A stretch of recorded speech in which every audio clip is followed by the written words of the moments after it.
El caso de los peajes en la ciudad de Lima sigue, por supuesto, avanzando tras la detención de Susana Villarán, la ex alcaldesa, y el señor José Miguel Castro, su ex gerente municipal.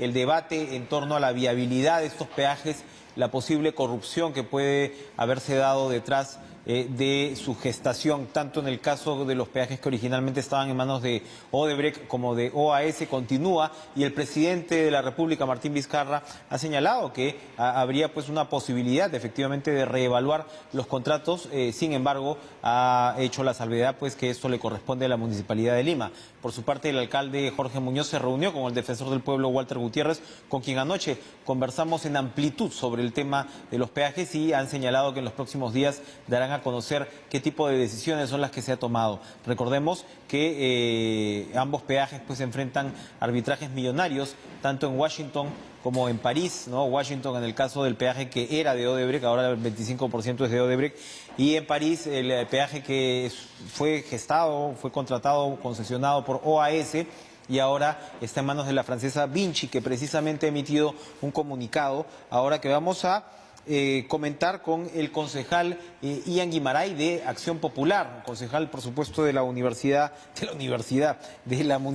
de Lima. Estoy mezclando conceptos, regidor, gracias por estar con nosotros. A ti, buenas noches. ¿Qué podemos saber? El propio alcalde Muñoz ha citado a un consejo, ¿no? A una sesión del consejo para poder discutir el tema de los peajes. ¿Qué se espera llegar? ¿A qué decisión se espera llegar ahí? Bien, en este caso nosotros tenemos este lunes a las 8 de la mañana, tenemos la sesión del consejo correspondiente para informarnos acerca de toda la coyuntura y toda la normativa correspondiente en el caso de los contratos que te están viendo el tema de los peajes. Para nosotros va a ser sumamente importante, no solamente para una bancada específica de Acción Popular dentro del Consejo Metropolitano, sino también para los demás regidores de los otros partidos políticos, para que de manera conjunta e informada podamos tomar una recomendación correspondiente para hacérsela llegar al alcalde, puesto que dentro de la Ley Orgánica de Municipalidades nosotros tenemos una facultad para poder recomendar la decisión que podría ser respaldada por nuestro alcalde. El día de hoy, si me permites, Enrique, hemos tenido una sesión conjunta, la Comisión Delegada y la Comisión de Transportes. Hemos sesionado el día de hoy a las 12:30 de la tarde, en la cual hemos estado haciendo una serie de requerimientos y nos hemos declarado en sesión permanente para estar constantemente en las revisiones de todos los instrumentos normativos correspondientes en el caso de los peajes, ¿no? Ustedes en la municipalidad tienen un equipo de abogados. Bueno, no solamente se ha contratado un estudio importante extranjero como es Foley Hoag, sino también está el señor Mario Castillo Freire como abogado, digamos, local, que está, se supone, emitiendo una serie de informes. ¿Qué tipo de acceso tienen ustedes sobre la documentación? O sea, ustedes ya se han enterado de todos los detalles, porque ayer, entre otras cosas, comentamos con el defensor del pueblo, él lo considera incluso, me parece que inconstitucional, en el sentido de que el modelo de negocio, la estructura financiera es confidencial. Al menos yo como ciudadano, como periodista, no puedo acceder a ella, y el defensor del pueblo tampoco. ¿Ustedes, por ejemplo, tienen acceso a toda esa información? Nosotros hemos optado por la contratación de este abogado reconocido en el ámbito de materia de obligaciones, y la contratación va también para que él pueda elaborar los informes periciales que está requiriendo en este caso la firma internacional para los defensas en los arbitrajes internacionales, y nosotros siempre vamos a estar al tanto de la revisión de los pasos que se vienen siguiendo en los procesos arbitrales, que hoy en día, pues ante el contexto actual, se han generado una coyuntura y también está generando. Pero en el Consejo tienen la información en detalle de, por ejemplo, de la estructura financiera. ¿Eso ya se está discutiendo? ¿Ustedes pueden acceder legalmente a esta información? Nosotros podemos requerir ante los órganos correspondientes para que se nos pueda pasar la información, sobre todo en el caso que lo está viendo y siguiendo la Procuraduría del mismo ¿Ya lo han sitio. hecho? En este caso todavía no hemos hecho requerimiento porque hicimos la contratación hace poco tiempo y estamos de acuerdo a los plazos del arbitraje internacional. ¿Se podría llegar a una cancelación, anulación del contrato? En este caso, la decisión que debemos de tomar, sabemos que la coyuntura y el contexto político en el que nos encontramos y el pedido de la población es que se resuelvan los contratos de manera inmediata, pero estamos en una oportunidad específica para que la municipalidad pueda tomar una decisión correcta, coherente y de manera legal. Entonces, en ese mismo marco, estamos por eso convocando, a través del alcalde convoca, a la sesión de este lunes a las 8 de la mañana, puesto que necesitamos de tomar una decisión en grupo, o sea, con todos los concejales, en representación de los 9 millones millones de limeños y hacerle esta recomendación al alcalde, pues, ¿no? Vinci ha reaccionado hoy con un comunicado. Recordemos cuál es la historia de Vinci. Vinci tiene lo que se llama línea amarilla, LAMSAC se llama ahora. Esto se gesta con OAS en el 2009 en el gobierno de Castañeda. Es un intercambio por 570 millones de dólares en obras en los primeros años, 3 años, que no se han cumplido o no se han completado, ¿no? En el 2013 Susana Villarán les hace esta adenda donde le da 10 años más de gestión, se cambian unas obras y bueno, luego, como señala LAMSAC en su comunicado en diciembre del 2016, compra el 100% de LAMSAC a Inbepar. Ya se había dado, se supone, una operación previa que habría que ver cuál fue la regularidad, porque OAS le vende a LAMSAC, a este fondo de inversión Inbepar, ¿no? En marzo del 2012, que no sabemos muy bien qué cosa es, pero OAS se quedó como contratista. Oh, qué extraño, ¿no? Y en el 2016 le venden a Vinci. ¿Saben ustedes, televidentes, por cuánto le venden a Vinci? Por 1.430 millones de dólares. Una obra que había sido comprometida para 570 millones de dólares en obras por parte del concesionario, que no se han completado, se la vende por 1.430 millones de dólares. El defensor del pueblo tiene razón en exigir cuál es la estructura financiera, regidor, de este negocio. Entonces, bueno, ellos están diciendo, en resumen, en su comunicado, que nada, que hay que respetar la estabilidad jurídica. Ahí lo tenemos, que hay que respetar la estabilidad jurídica, ¿no? Dicen que actuaron como inversionistas de buena fe y antes de tomar la decisión evaluó las consideraciones legales, contables y tributarias correspondientes y la municipalidad validó la transferencia y su participación como socio estratégico en el proyecto. Vinci Highways nunca tuvo ninguna relación con la constructora brasileña OAS. Esta salió totalmente del proyecto antes de la compra. Y igual compraron pues un negociazo. Tenemos, a ver, concejal, un fragmento más. El Estado de Derecho garantiza la seguridad jurídica de las personas y de los inversionistas. En este contexto corresponde al Estado y a todas las instituciones que lo conforman, incluyendo la municipalidad y sus representantes, ser garantes de los derechos reconocidos a dichas personas y fiscalizar el cumplimiento de sus obligaciones. O sea, lo que están diciendo es, a mí me respetan el contrato, yo no tuve nada que ver con los brasileños, cualquier decisión a ser adoptada con relación a la concesión debe considerar los riesgos asociados a la continuidad y sostenibilidad de la operación y mantenimiento de la vía de evitamiento y de la vía expresa línea amarilla. Dichas actividades se sustentan en la existencia de un contrato de concesión y en el cobro de los peajes respectivos. O sea, nos está diciendo, acá no se mueve una caseta, ¿no? Mira, en este caso era obvio y era prácticamente premonitorio que la empresa tenga que defenderse de manera legal. Está haciendo un reconocimiento a la Constitución, por lo cual nosotros como municipio también nos vamos a tener a las leyes y a las normativas que nos pueden garantizar a nosotros tomar la mejor decisión sobre la cantidad de situaciones y sobre todos los cuestionamientos que han tenido todos los procedimientos que se han dado sobre el tema de los peajes. En realidad hay muchísimos cuestionamientos durante ya varias gestiones metropolitanas y nosotros tenemos que tomar la mejor medida. Y en este caso, por eso es que la empresa se está defendiendo, porque quiere anticipar, quiere realmente sentar su postura para que realmente digan que se está vulnerando derechos con respecto a ellos, pero nosotros también tenemos la oportunidad también de respetar los nuestros y garantizar sobre todo el beneficio de los 9 millones de limeños. En el caso del LAMSAC, además el tema es particular porque primero se da la concesión en el año 2009 y hubo observaciones, me parece que de Contraloría, ¿no?, con respecto efectivamente a la viabilidad de estos 570 millones de dólares en obras y se cuestionó si se estaba favoreciendo a OAS de alguna manera. Luego, el segundo tema con Castañeda viene con la venta, precisamente, porque como recuerdan los franceses, la venta, la municipalidad la validó completamente, y claro, ahora es muy fácil decir, no tuvimos nada que ver, ese es el argumento, pues no tuvimos nada que ver con los brasileños, ahora déjame mi contrato, cuando la idea, y no sé si usted ya esté empapado de ese tema, la idea es que el contratista original se quede pues con un porcentaje importante de la concesión para poder responsabilizarse, o sea, por lo menos entrega todas las obras y recién ahí te aprueba una venta. ¿Qué pasó ahí?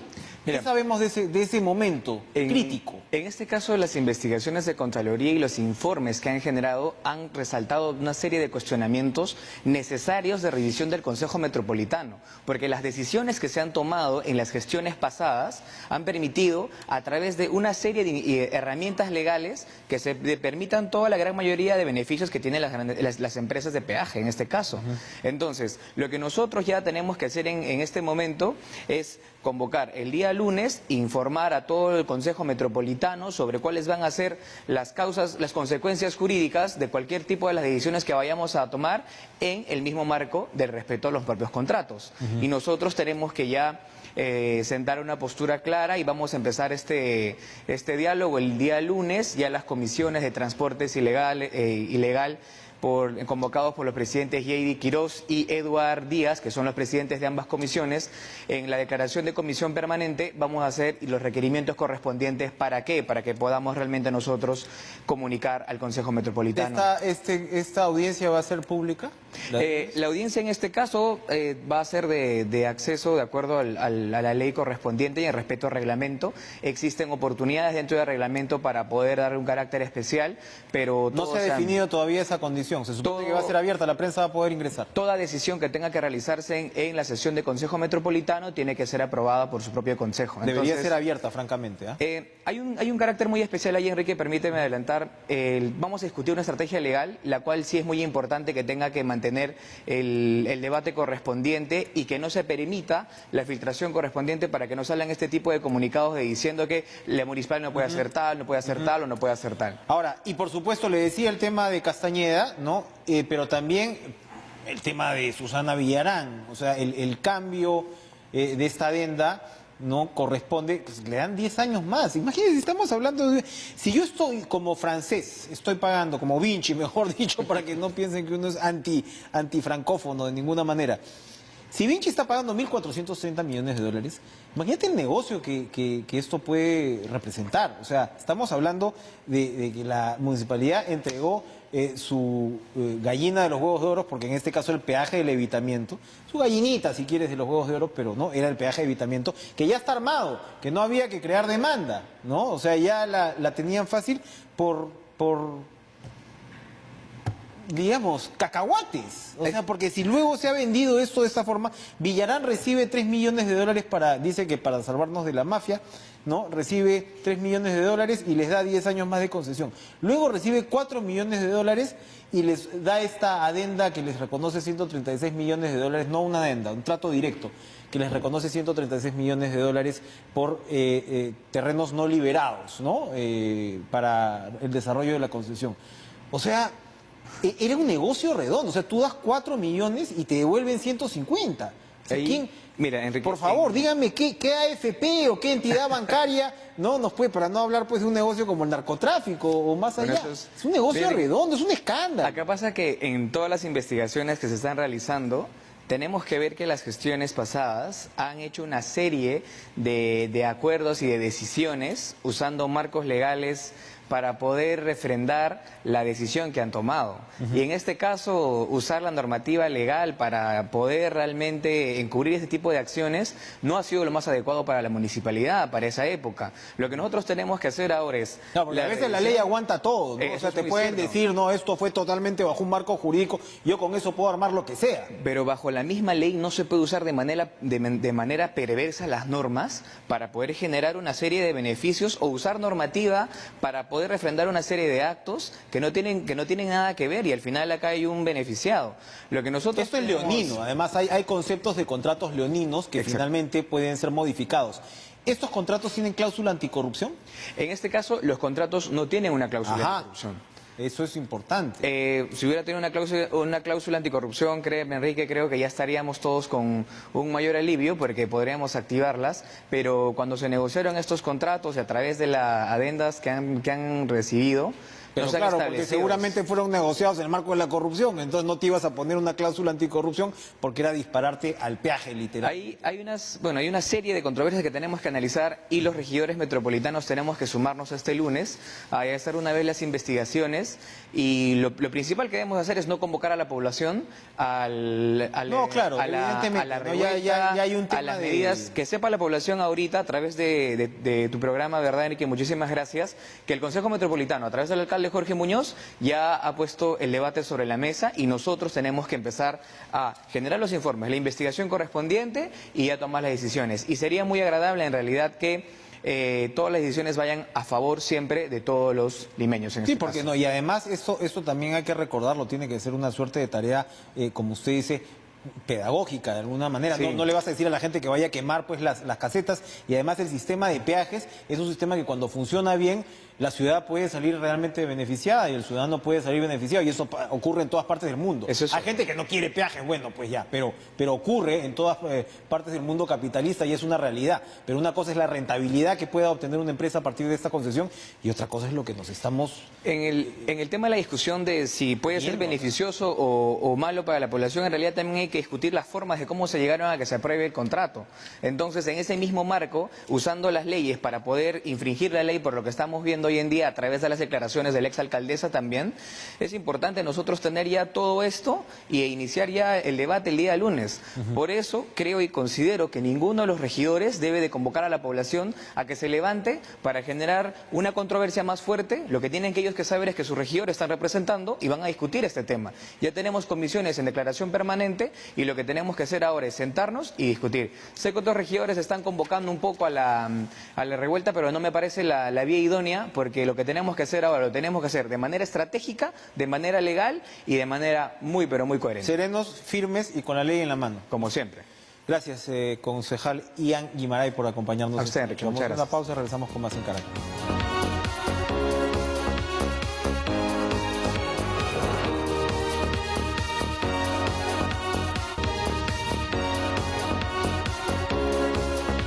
Yo ya me estoy sulfurando como Vitocho García Belaúnde cada vez que hablo de los peajes, así que vamos a hacer una pausa a todo esto, vamos a ponernos en modo OM y vamos a hablar con la ministra Paola Bustamante de los temas, por supuesto, interesantes de su cartera. Ministra, gracias por estar con nosotros. Gracias por la invitación. Bueno, antes de entrar a la agenda, hay de todas maneras una coyuntura precisa y desafiante. Usted participó en el tema de las Bambas, que tiene pues un desarrollo, ¿no? Y quería primero que nos cuente alrededor de eso, cómo ha avanzado, porque claro, esto ha salido un poquito de primeras planas, pero entendemos que detrás hay mucho movimiento todavía. Sí, definitivamente sale muchas veces de primeras planas porque no se da el conflicto. En realidad la situación más fuerte de conflicto ha cedido, ha primado el diálogo desde el momento que nos sentamos a conversar, tanto con la provincia ya de Cotabambas, con el viaje del Premier, la presencia de la Defensoría del Pueblo, la presencia de la Conferencia Episcopal, hace unas semanas con el Ministerio de Justicia, la Oficina de Control de la Magistratura, de la ONMA, que jugó un rol importante en la demanda de los comuneros, que nosotros saludamos además. Por lo tanto, lo que podemos informar es que, en primer lugar, una primera buena noticia está en que el diálogo ha continuado, ¿sí? Es un diálogo constante, permanente, en diferentes niveles. La presencia, en este caso mía, en representación del presidente del Consejo de Ministros, se da en los momentos que corresponden. Ha habido un momento intenso, hemos estado permanentemente en Chalhuahuacho, en Yavi-Yavi. Sin embargo, el equipo de gobernanza de PCM ha avanzado en el proceso de diálogo de manera importante y hemos logrado consensuar un reglamento para la Comisión Multisectorial. Se hicieron una modificación al decreto supremo aceptando. Ellos han planteado a nivel de la mesa provincial 180 representantes. Eso va a ser un reto porque van a participar una serie de representantes de diferentes comunidades que consideran que deben participar. Por lo tanto, la organización del diálogo va a ser importante. ¿Y eso cómo es? ¿Eso es voto a mano alzada o se negocia con cada comunidad? No, vamos a ellos toman una posición única. Única, hay oradores. La mesa es provincial, con representación de las autoridades locales y los representantes de las comunidades. El 24 de mayo vamos a inaugurar, digamos, vamos a dar por instalada la Comisión Multisectorial en Tambobamba. Lo importante es que a nivel de la provincia de Cotabambas se han ido identificando diferentes escenarios para avanzar en el diálogo, por lo tanto no tenemos siempre que realizarlo en un solo lugar, así que el viernes 24 vamos a estar allá en Tambobamba instalando la Comisión Multisectorial con las diferentes instancias y representantes. De hecho, el lunes 20, para este lunes además había una invitación de la comunidad de Fuerabamba para generar un diálogo con la empresa, la conferencia episcopal, la defensoría y el gobierno. Nosotros hemos planteado que la reunión no sea en Yavi-Yavi, sino en Chalhuahuacho, y estamos a la expectativa que efectivamente se acepte la propuesta. Es el fondo este famoso donde se dio el problema, pero en realidad el corazón late en Chalhuahuacho. Sí, y un tema que me parece importante es que cuando hablamos de diálogo, las partes nos tenemos que poner de acuerdo. Lugar, agenda, hora. Por lo tanto, estamos en ese proceso, creo que importante, y reconocemos la voluntad de diálogo de todas las partes. El tema digamos, de los procesos que están detrás de los comuneros, ellos han puesto esto como algo fundamental. El señor Richard Arce presentó pues un proyecto de ley, hay otros que dicen que se está haciendo con nombre propio, que ojo con ceder al principio de autoridad con una ley con estas características. ¿Va a poder avanzar el proceso mientras todavía queda incertidumbre sobre este tema? Bueno, nosotros esperamos que sí. Aquí lo primero es que ha sido sumamente importante, si uno escuchaba el mensaje de los representantes de las comunidades, más o menos los primeros días de abril, los últimos días de marzo, era el gobierno nacional tiene la potestad de liberar. Claro, yo creo que un salto enorme ha sido que las comunidades ya tienen absolutamente claro que hay un poder legislativo, ejecutivo, judicial. Y el sistema de justicia va por un lado y el poder judicial, y el poder legislativo por otro. Nosotros digo que todos estamos en un ejercicio de separación de poderes desde ahí hasta el caso Lavajato. Así que toda la sociedad está entendiendo, eso. Que debe haber yo creo que en esa medida el día 24 no solamente vamos a instalar la multisectorial, sino se va a dar la segunda sesión de la Mesa 1, que tiene que ver con justicia y derechos humanos. Los proyectos de ley caminan en el Congreso en el marco de la conducción que corresponde a la mesa directiva y a la voluntad, evidentemente, de quienes están en el Congreso. Por lo tanto, nosotros vamos a plantear, igualmente en el respeto a la autonomía de poderes, que efectivamente sigamos con los temas que tengan que ver con la Mesa 1 y podamos fijar las fechas para las siguientes mesas. Otro punto se ha visto el día de hoy de seguimiento importante en la actividad del gobierno con el presidente que ha visitado La Pampa, ¿no? Que por supuesto pues fue este operativo Madre de Dios impresionante, donde el Estado tomó pues posesión en realidad de un espacio muy grande abandonado a una economía negra con todo lo que ello implica. ¿Su sector qué tiene que ver allí? Bueno, ahí en principio la decisión de gobierno de entrar y no salir más de La Pampa ha sido importante, y por eso la visita permanente de los ministros y de los equipos técnicos. Nosotros, por ejemplo, estamos trabajando hoy todo el equipo del sistema de focalización de hogares a través de las unidades locales de empadronamiento, están mirando la clasificación socioeconómica. Los sociales, antes no, cosas, me imagino. Antes no se podía entrar, era muy difícil ingresar. Claro. Ahora los programas sociales han ingresado, no solamente el Ministerio de Desarrollo e Inclusión Social, sino las municipalidades pueden dar clasificación socioeconómica. Se ha estado trabajando hoy día de la mano con el Ministerio de Trabajo, de tal manera que el programa Trabaja Perú puede implementarse e instalarse también. Entonces, MIDIS tiene un trabajo de articulación, de implementación y de coordinación a través del sistema de focalización de hogares también. Entonces, estamos permanentemente desde el día que entramos y no hemos salido, además. Desde allí el presidente ha hecho una invocación nuevamente al Congreso para aprobar el tema de la reforma política. ¿Cómo está asumiendo? Hemos visto muy activo también a Salvador del Solar en esa tarea. ¿Cómo está asumiendo el Ejecutivo el objetivo de la reforma política? Bueno, nosotros consideramos, como ya lo ha dicho el presidente, lo ha mencionado el premier también en extenso, tenemos que apostar por una reforma política. Respetamos los tiempos del Congreso, pero consideramos que tiene que avanzarse por cada uno de los temas que se han planteado con cada uno de los proyectos en el marco del respeto, del debate, del diálogo, pero tenemos que avanzar porque el país lo necesita. Así como se planteó una reforma de justicia en su momento, hoy la reforma política es una prioridad y deberíamos llegar al bicentenario con esa reforma aprobada para que a partir de ese momento efectivamente se pueda ya avanzar en ese proceso de reforma, de fortalecer las instituciones, mirar el fortalecimiento de partidos, que efectivamente los ciudadanos podamos empoderarnos más de este proceso que va a generar que nuestro país siente las bases de después del 2021, pues, de tener un país no solamente avanzando en el desarrollo, sino con instituciones sólidas, fuertes, que permitan avanzar en esa línea. Ahora estamos en un proceso importantísimo para la implementación de la Junta Nacional de Justicia. Hay una serie de instituciones involucradas y yo creo que es parte de ese compromiso nacional que tenemos que asumir todos, en el marco del diálogo, del respeto de poderes, pero con la celeridad que el país requiere para esa aprobación de las propuestas planteadas. En ese contexto, ahora la lucha contra la corrupción es absolutamente central, ¿no? Con todo lo que ello implica. Y usted esta semana señaló en un taller de Caliwarma que, bueno, también la política anticorrupción en su sector implica pues que no haya tolerancia alguna Así es. Y la verdad es que antes hemos visto episodios relacionados con compra de, ¿no?, de a proveedores y demás que no, digamos, auguraban nada. Bueno, ¿usted nos puede decir que ahora esto ya está así libre de corrupción, todo su sistema de compras en un sector tan importante como el suyo? Lo que podría señalar es que estamos en un proceso de revisión en diferentes frentes, ¿no? Efectivamente, en este momento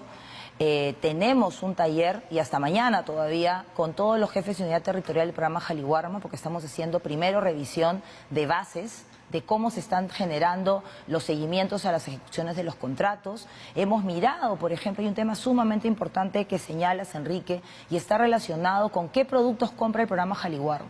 Yo creo que es importantísimo señalar que los productos que compra el programa Jaliwarma tienen que ser productos que están en el mercado.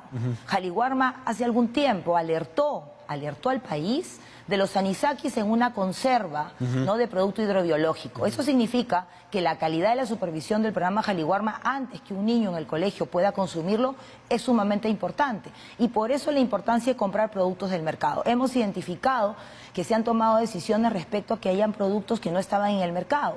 Por lo tanto, un primer mensaje a los proveedores y a quienes desean ser proveedores de Jaliwarma es que para el año 2020 no vamos a comprar productos que no estén en el mercado, porque no tenemos que generar esta dependencia de que solamente creo la empresa para venderle un programa de alimentación escolar, lo que podría generar además doble estándar, el estándar que se le da al ciudadano de a pie y el estándar que se le da a un niño que va a una institución educativa pública, ¿no?, con un programa social. Y en esa línea estamos siendo absolutamente firmes. Les hemos pedido a los jefes de unidades territoriales que alerten si identifican que está pasando algo con el cobro de penalidades, si no se está cumpliendo con entrega oportuna. Yo creo que estamos en ese proceso, no solamente en Jaliwarma, sino en todos los programas sociales.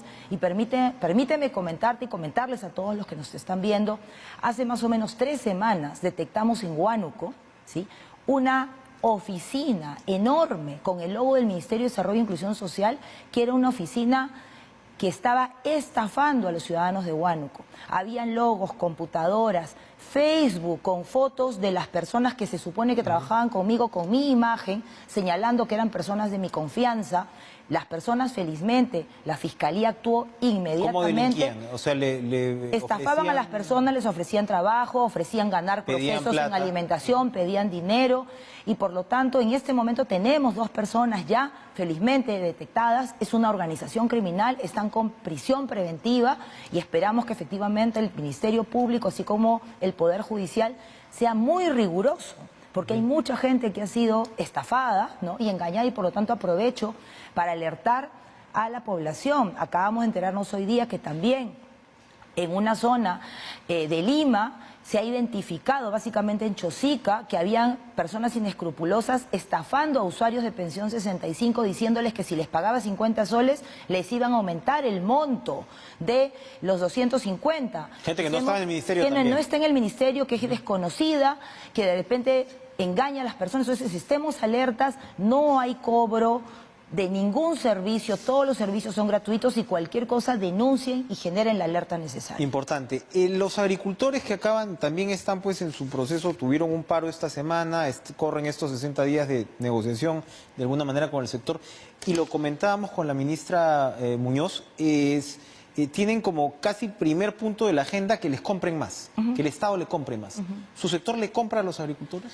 El sector lo que hace es comprar nuevamente productos del mercado.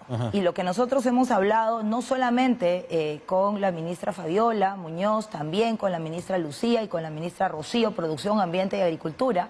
Todas puras chicas. Es que estamos sumamente comprometidos en que el programa haga compra local. Y las bases del programa tienen puntaje adicional para la compra local. Pero la prioridad del programa de alimentación escolar, que tiene 1.600 millones de soles, de los cuales 1.500 son directamente para compra de alimentos para los escolares, es que la prioridad es que el niño consuma, que les guste, que sea inocuo, que tenga su registro sanitario, su HACCP, su buena práctica de manufactura. Por lo tanto, en la medida que todos los productos que se presenten y estén en el mercado cumplan con las condiciones, sean nutritivos, ¿sí?, sumen a la nutrición de los niños, van a ingresar. Los productores se tienen que organizar para eso también. Así es, o sea, poníamos ejemplos. Por ejemplo, en el año 2016 tuve la oportunidad de viajar a Madre de Dios, y con el gobernador en ese momento, Otsuka, veíamos que la harina de plátano que Jaliwarma compraba en Madre de Dios venía de Chiclayo. Ayer que me reuní con el equipo de Jaliwarma me decían, ministra, hoy la harina de plátano que se compra en Madre de Dios es de Madre de Dios. ¿Y eso qué significa? Que sí podemos comprar producto local, pero el trabajo del MIDIS y del Jaliwarma no es organizar al productor y darle valor agregado al producto, es de otros sectores, del gobierno regional y por lo tanto, una alerta importante. Jaliwarma hasta agosto va a recibir nuevas iniciativas de productos que sean nutritivos, que estén en el mercado. Efectivamente, tomen nota hasta agosto. ¿Por qué? Porque luego tenemos que enviarlo a Senam, ver que sea nutricionalmente válido y luego ingresarlos a las bases, para que luego se puedan concursar y a partir de enero se procedan a comprar. Por lo tanto, el compromiso del programa es compra local, claro que sí. Perfecto. Oiga, ministra, esta semana tuvieron esta iniciativa de su sector, donde 6 ministerios se han juntado, productivos, ¿no?, sociales, con esta idea de la superación permanente de la pobreza, que es bien interesante, porque el Perú, en medio de todo, y a pesar de todas las tormentas políticas, a lo largo de los últimos años ha ido superando sus números de pobreza, de repente con menos intensidad en los últimos años. Pero de ahí cuando uno se acerca muchas veces a estos mapas, ¿no?, uno dice, bueno, ¿qué tanta diferencia hay en que salgas de esa línea y que estés un poquito más arriba, que son porcentajes muy grandes? O sea, somos un país, si ya no de pobres relativos. En muchos casos, vulnerables, no solamente puedes caer, sino que tampoco es gran cosa pues que haya salido, ¿no? Entonces, ¿de qué se trata esto? Que siempre es un desafío pues dificilísimo ¿De qué se trata esta iniciativa? Es un reto que nos planteó el presidente. Cuando conocimos la buena noticia, ¿sí?, que Perú, que nuestro país volvía a la senda de la reducción de la pobreza, porque acabamos de lograr que en el último año 380.000 peruanos y peruanas salgan de la pobreza, decíamos y compartíamos en una sesión de Consejo de Ministros hace algunas semanas, y es, muy bien, aquí tenemos la línea, ¿sí?, de las personas de la pobreza hacia abajo, donde están las personas pobres, hay programas sociales, estamos buscando cerrar las brechas de acceso a servicios básicos como agua, saneamiento, electricidad, telefonía, internet. Pero ¿qué pasa cuando estos 380.000 peruanos pasan la línea? Entonces muchas veces hasta alcaldes nos han venido a decir, ya no tiene programas sociales, ministra, quiero ¿no?, regresar debajo de la línea, y tenemos que generar los incentivos para que se queden. Entonces el presidente nos dijo, miren, y el presidente nos dio la tarea a todos. Muy bien, hay un rol que cumple el ministerio de contribuir a que pasen la línea. Tenemos que trabajar de manera conjunta para que se queden arriba y no caigan. Y por lo tanto, en el rol que tiene el MIDIS, que es inclusión social, no es trabajar solamente en el grupo de exclusión, sino lograr que se queden permanentemente incluidos. Por lo tanto, de la mano con totalmente el compromiso, por ejemplo, la ministra Muñoz está liderando todo el tema de prioridad en agricultura familiar y es un tema central para la salida permanente de la pobreza, la inclusión productiva.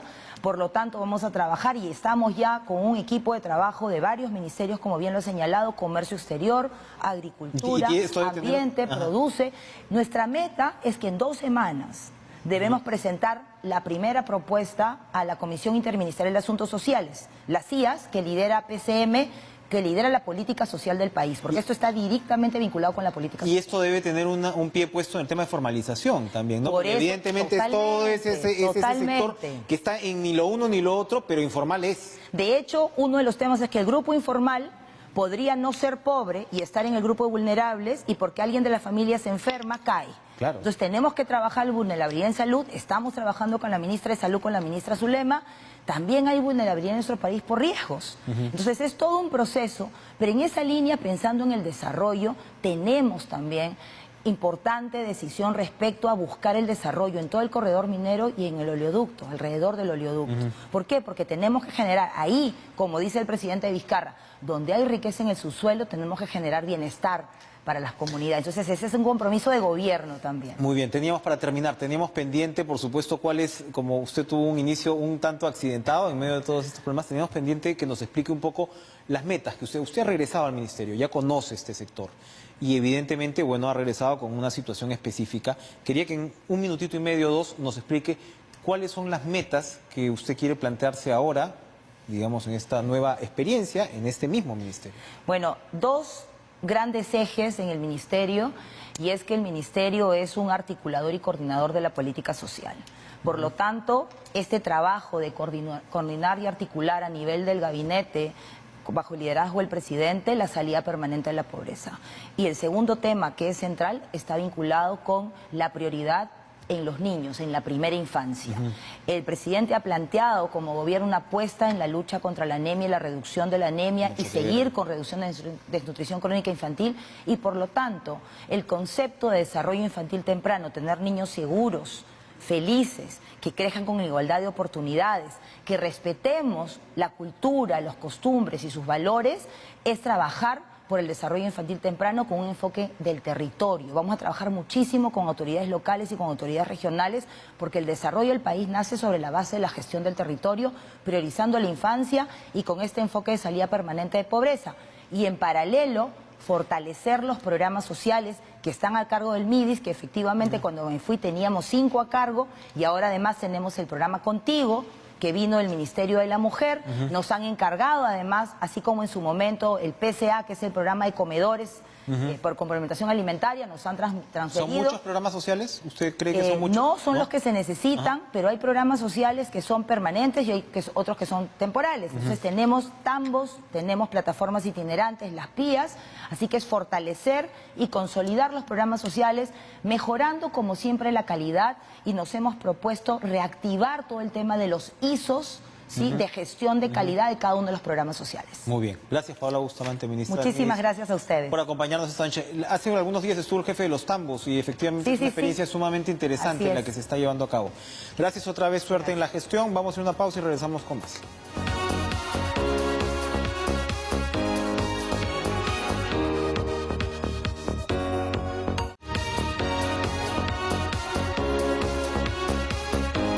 César Vázquez, congresista vocero de APP, se encuentra con nosotros esta noche. Dice además, no sé, hay un rumor, congresista, que usted quiere reemplazar a Jenny Vilcatoma en la conducción de este programa tan comentado últimamente, que ha venido, dice, a entrenar acá, ¿no? A ver manejo de cámaras. ¿Qué tal? Ya quisiera, pero... ¿Qué va a pasar con el programa de la congresista Jenny Vilcatoma?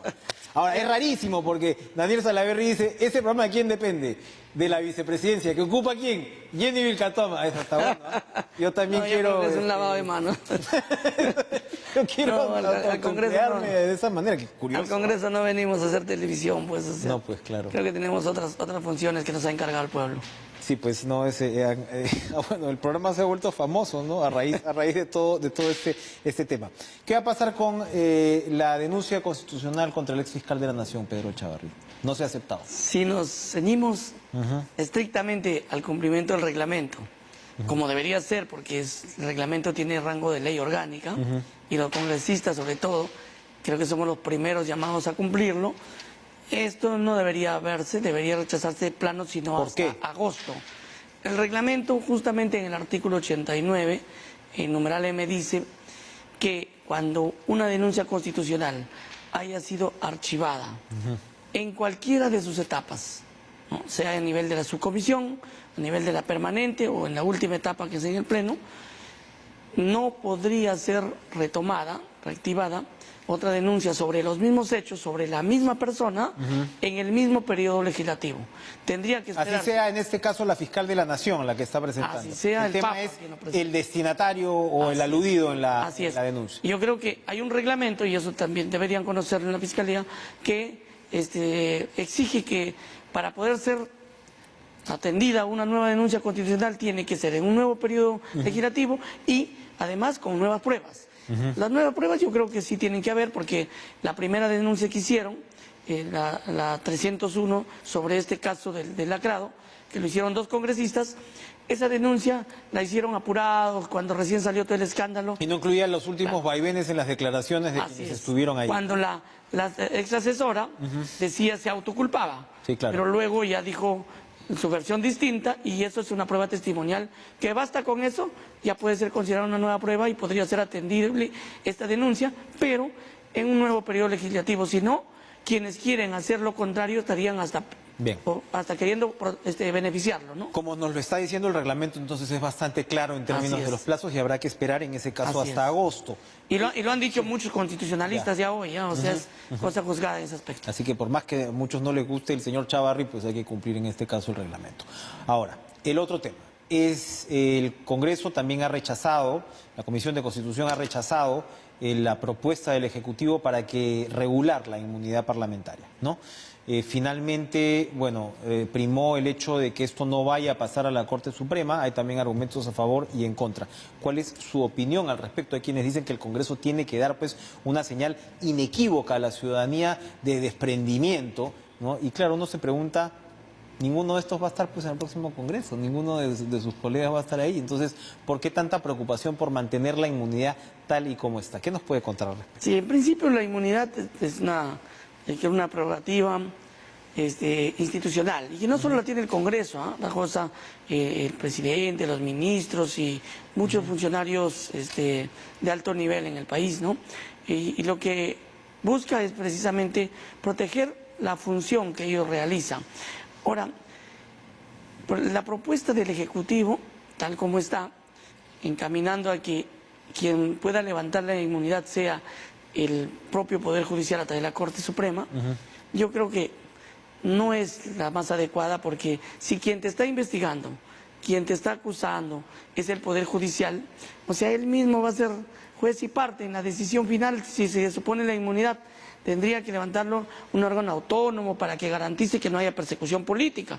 Pero si hay casi Es siempre... otro poder del Estado el que estaría entrando ahí a... Yo creo que debería, en todo caso, sí, lo que se está planteando en la mayoría en el Congreso es que siga siendo el mismo Congreso como principal poder del Estado, pero que se pongan los candados necesarios para que la inmunidad proteja solo de cosas de función, ¿no?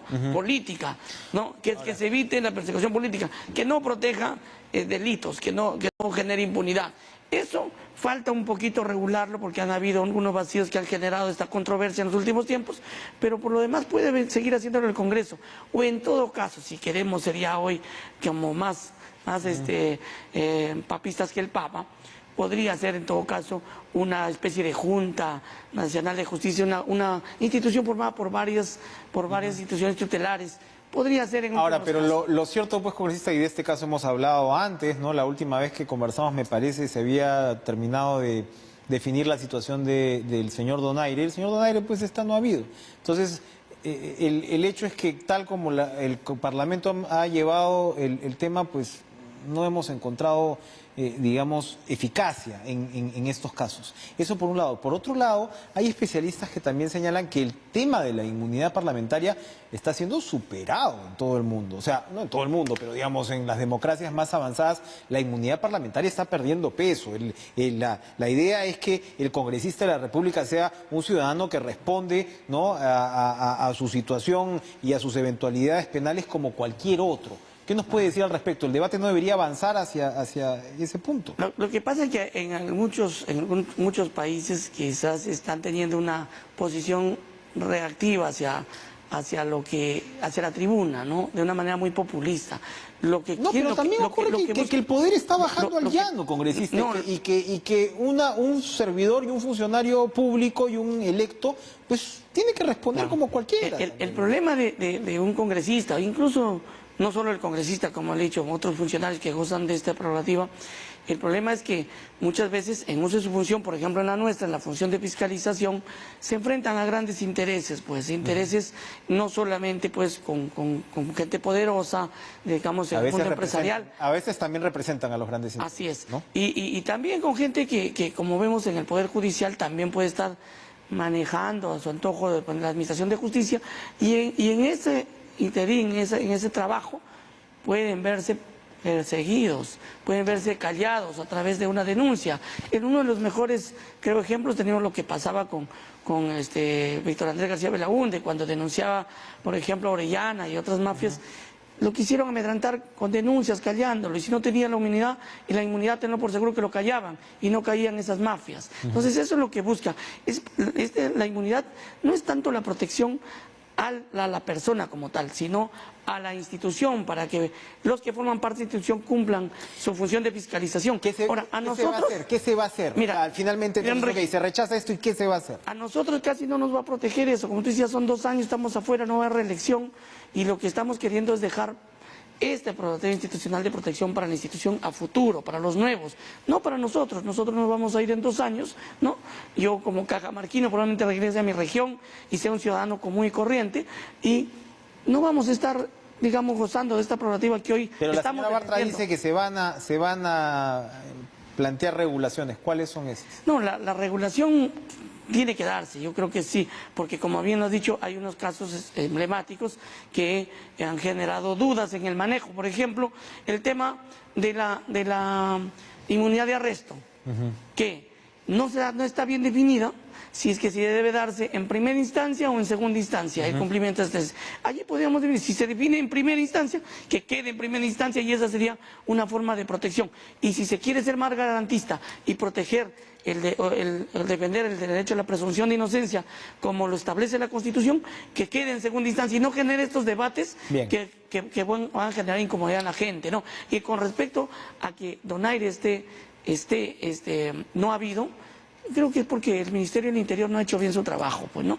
O sea, ya se sabía que estaba saliendo su sentencia, le han dado como 4 días hasta que levanten la inmunidad del Congreso. Durante esos 4 días debieron hacerle, pues, videovigilancia, saber. Yo creo que hay falencias que no son siempre del Congreso, pero que se le echan la culpa siempre al Congreso. El presidente Martín Vizcarra ha vuelto a invocar al Congreso para que apruebe la reforma política. Bueno, el premier irá también en los próximos días. Hasta ahora no se ve pues mucha celeridad en esto. Estamos enfrascados otra vez en una guerra de palabras, ¿no?, entre ejecutivo, legislativo, y finalmente estamos viviendo una situación de cambios traumáticos en realidad con respecto a la clase política. Si no llegamos a una reforma después de todo esto, pues ¿de qué va a servir? ¿Cuál es la perspectiva de la reforma política en el Congreso? ¿No les ha gustado el paquete que ha enviado el Ejecutivo en líneas generales? ¿Tienen otras ideas al respecto? No, Enrique, mira, las crisis en estos tiempos se han vuelto prácticamente una normalidad. Y muchas de estas crisis se han dado por ataques verbales de uno y otro lado, ejecutivo, legislativo, ¿no es cierto?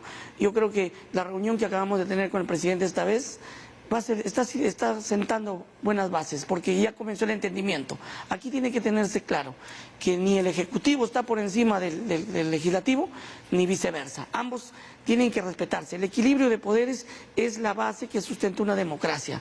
Nos enorgullecemos de ser un país democrático, tenemos que demostrarlo. Entonces, una reforma política, ahora hagamos la reforma. Una reforma política que el país clama, y que es muy necesaria en estos tiempos con todas las crisis que han habido, se tiene que dar. Y en ese sentido, el Congreso está muy de acuerdo. No solo es el Ejecutivo el que está de acuerdo en la reforma. Por eso es que cuando el presidente, a través del Premier, nos llama a los voceros, hemos dejado el Pleno, mira, que es lo más importante como actividad que tenemos nosotros los congresistas, y de un día para otro hemos ido todos a Palacio, y diciéndole, presidente, sí queremos la reforma. Claro que queremos la reforma, pero hay que debatirlo. La reforma tiene que mejorarse. No está bien, pues las reformas de la Comisión Tuesta, conforme están, tienen muchos errores. ¿Cuáles son? Díganme los más saltantes. Unos saltantes, por ejemplo, no busca fortalecer los partidos políticos. Establece, por ejemplo, que los partidos políticos elijan a sus candidatos en elecciones donde no solo participen los militantes, sino cualquiera ajeno pueda venir. Por ejemplo, Alianza para el Progreso tiene 300.000 militantes en el país. Hacemos vida política, trabajo orgánico, y de pronto a la hora de elegir nuestros candidatos vengan los enemigos políticos a boicotear nuestras elecciones internas y participando libremente como si fueran militantes y malogrando la elección. Ese tipo de cosas no ayudan al sistema electoral, a fortalecer la democracia, porque el único camino para tener una democracia sólida es fortaleciendo los partidos políticos y evitando los oportunismos que han traído toda la corrupción que hemos visto. Hay muchos ejemplos.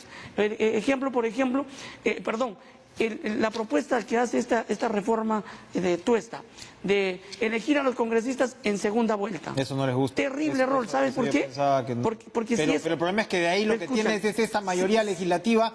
Pero si eso sucede, Enrique, no deja de enfrentarse si eso sucede, Enrique, al Ejecutivo. ¿Qué va a pasar? en segunda vuelta solo van a haber 2 bancadas. O sea, solo 2 partidos se van a ver representados en el Congreso de la República. Eso no está bien. Solo 4 países en el mundo hacen esto. Entonces, hay muchas falencias. Queremos mejorar la reforma y para mejorarla tenemos que sentarnos el que propone, que es el Ejecutivo, y el que debate y aprueba, que es el Legislativo. Ojalá así sea. Gracias, congresista. Yo creo que así va a ser porque ya hay señales de entendimiento. Y hay señales de que el tiempo se nos ha terminado, así que bueno, tengan ustedes un excelente fin de semana y nos reencontramos con más cara a cara el lunes. Adiós.